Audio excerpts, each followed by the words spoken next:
And now to the second part of our three-part series looking at China's economy. Today we focus on how the economic slowdown in China is affecting the Korean economy. Hwang Ji-hye has a story, and she starts with the hurting export figures.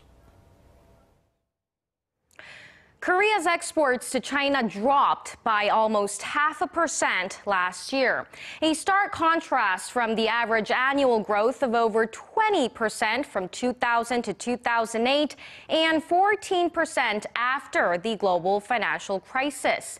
It used to be global demand that determined Korea's exports to China, as Korean firms largely ship intermediary goods to the country.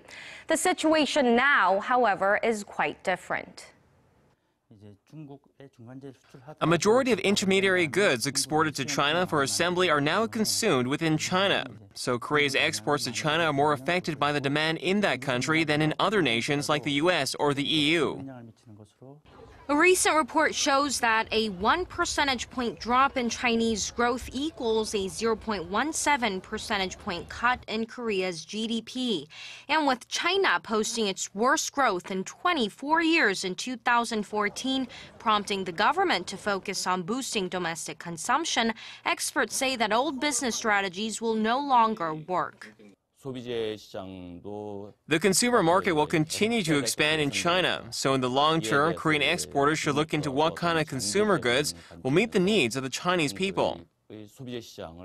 What's even more unsettling is that Chinese firms are now improving their own supply capacity to replace Korean intermediary goods.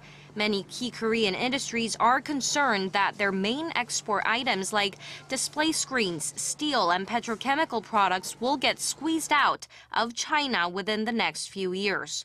Such changing landscape has raised the urgency for Korean exporters to produce high-quality finished goods catering to China's changing demand. Hwang Ji-hye, Arirang News.